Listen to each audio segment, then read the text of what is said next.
এবার আর মাছ ভেজে নয়, এবার আপনারা তৈরি করবেন মাছ পুড়িয়ে, একদমই নতুন ধরনের আর ইউনিক একটা রেসিপি। মাছের তো অনেক রেসিপি খেয়েছেন, এইভাবে মাছ পুড়িয়ে যদি কোনো দিন না খেয়ে থাকেন তাহলে অবশ্যই একবার তৈরি করবেন। তো চলুন বন্ধুরা, বেশি দেরি না করে এই ভিডিওটা আপনাদের কাছে তুলে ধরছি। তো দেখুন, সবার প্রথমে এখানে 4 পিস একটু বড় সাইজের মাছ নিয়ে নিয়েছি। আমি রুই মাছের ব্যবহার করছি, আপনারা যে কোনো মাছ দিয়ে এটা কিন্তু তৈরি করতে পারবেন। তো মাছগুলোকে ধুয়ে বেছে পরিষ্কার করে নিয়েছি সুন্দর করে। এবার আমি মাছটাকে ম্যারিনেট করে নেব। ম্যারিনেট করার জন্য এখানে দিয়ে দেবো হচ্ছে সামান্য পরিমাণে নুন, আর তার সাথে দিয়ে দেবো একদমই সামান্য পরিমাণে হলুদের গুঁড়ি, আর সাথে আমি দিয়ে দেবো হচ্ছে খুব সামান্য পরিমাণে সরষের তেল।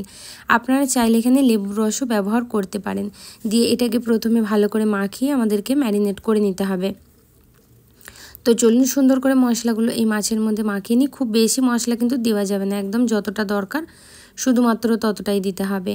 মাছটা ভালোভাবে ম্যারিনেট হয়ে গেলে এবার আমি এর মধ্যে একটা জাল নিয়ে নেবো। জালের মধ্যে সামান্য পরিমাণ হালকা একটু তেল লাগিয়ে জালটা গরম করে নিয়ে এক এক করে মাছগুলোকে ওপরে বসিয়ে দেবো। মাছগুলো কিন্তু আপনাদের হাই ফ্লেমে রাখতে হবে, যদি লো ফ্লেমে রাখেন তাহলে কিন্তু মাছগুলো একদমই জালের সাথে লেগে যাবে।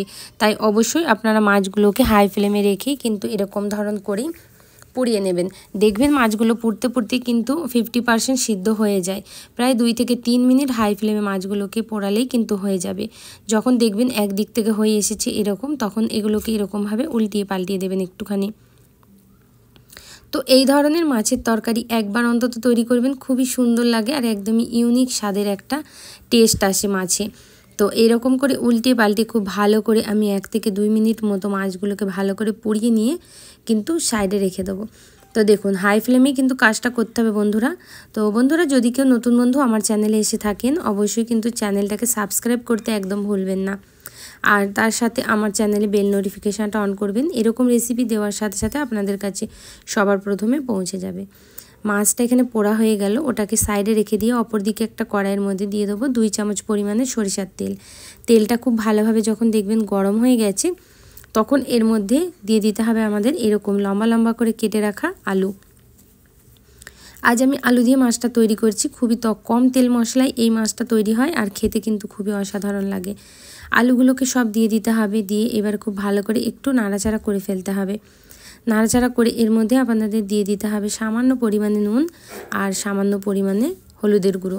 এই দুটো দিয়ে একদমই লালচে লালচে কালার করে আলুটাকে হাই ফ্লেমে ভাজা করতে হবে। আলুটা যাতে আপনারা লো ফ্লেম দেবেন না, তাহলে পুরোপুরি সিদ্ধ হয়ে যাবে। তো আলুটাকে হাই ফ্লেমে 5 মিনিট মতো ভেজে নিলেই কিন্তু দেখবেন খুব সুন্দর লালচে একদম কালার চলে আসে। তো এরকম লালচে লালচে যখন কালার আসবে তখন আলুগুলোকে তুলে নিতে হবে। তো বন্ধুরা, আপনাদের আলু যে কোনো গ্যাসের হিসাবে কিন্তু আলুটা কম বেশি টাইম লাগে। আমি এখানে 5 মিনিট বলেছি, আপনারা কিন্তু আপনাদের অনুযায়ী করে নেবেন। আলুটা হওয়ার পরে এর মধ্যে দিয়ে দেবো বেগুন। এখানে আমি 2টো ছোটো সাইজের এরকম বেগুনকে এরকম করে কেটে নিয়েছি। বেগুনটা অপশনাল, আপনারা যদি দেন তো খুবই ভালো লাগে, না দিতে চাইলে শুধুমাত্র আলু দিয়েও তৈরি করতে পারেন।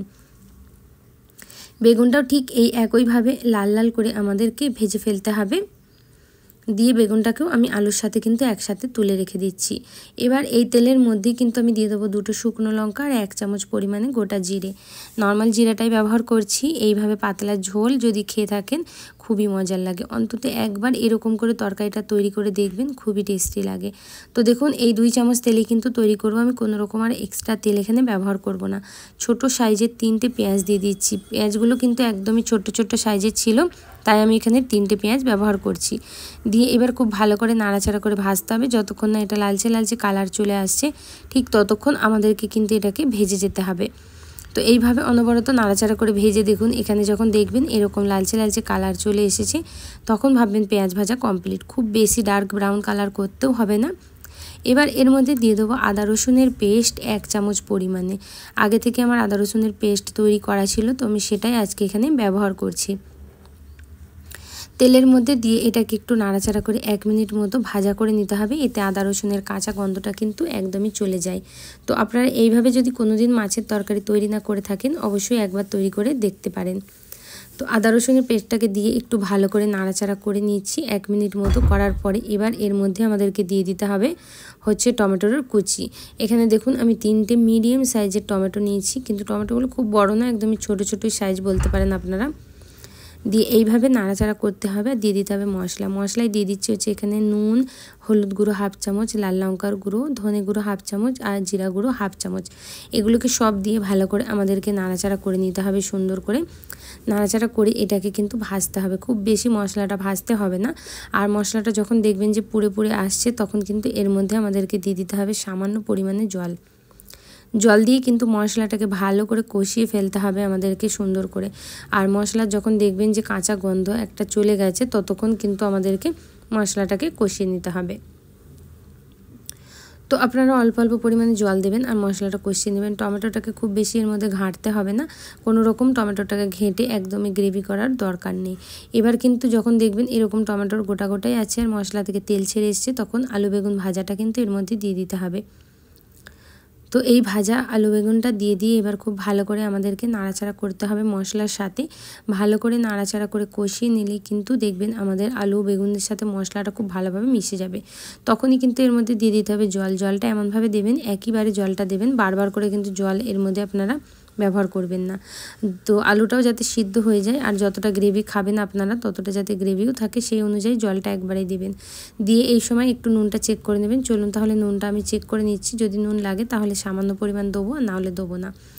তো এখানে নুনটা একদমই পারফেক্ট আছে, দেওয়ার কোনো দরকার নেই। এবার আমি এর মধ্যে যখন এটা ফুটে ফুটে আসবে এইভাবে, তখন যে পোড়া মাছগুলো ছিল সেইগুলো দিয়ে দিতে হবে, যাতে পোড়া মাছগুলো সুন্দরভাবে সিদ্ধ হয়ে যায় আর তার সাথে আলু আর বেগুনটাও কিন্তু খুব ভালোভাবে সিদ্ধ হয়ে যায়। এরকম দিয়ে কিন্তু এবার আমি এটাকে রেখে দেবো প্রায় লো ফ্লেমে 10 মিনিট ঢাকা দিয়ে। তো 10 মিনিট এটাকে রেখে দিতে হবে। তার মধ্যেই কিন্তু একবার আপনারা এটা খুলে মাছগুলোকে উল্টিয়ে দেবেন। প্রায় 5 থেকে 7 মিনিট হলে এই মাছগুলোকে উল্টিয়ে দেবেন। দেখুন এখানে 7 মিনিট হয়ে গেছে। এবার এগুলোকে আমি হালকাভাবে একটু উল্টিয়ে দেবো, যাতে একদিকটা সুন্দরভাবে হয়ে গেছে আর ওপর দিকটাও হয়ে যায়। এইভাবে পুরোপুরি সিদ্ধ হয়েই যায়। ফ্লেভারটা অসাধারণ লাগে মাছের। এইভাবে অন্তত বন্ধুরা একবার তৈরি করে দেখবেন। আপনাদের কেমন লাগলো কমেন্ট বক্সে জানাতে ভুলবেন না। ফেসবুক পেজ থেকে দেখলে ভিডিওটা আপনারা লাইক করে দেবেন আর সাথে পেজটাকে ফলো করে নেবেন। ইউটিউব থেকে দেখলে ইউটিউবের চ্যানেলটা সাবস্ক্রাইব করবেন। 10 মিনিট পর এটাকে কিন্তু রেখে দিচ্ছি ঢাকা দিয়ে। স্ট্যান্ডিং টাইমে 5 মিনিট রাখার পর দেখাচ্ছি আপনাদেরকে কত সুন্দর তৈরি হয়ে গেছে। দেখুন ভাত রুটি পরোটা সবের সাথে আপনারা এটাকে এনজয় করতে পারবেন। আশা করছি আজকের ভিডিওটা আপনাদের অনেক ভালো লাগবে। ভালো লাগলে অবশ্যই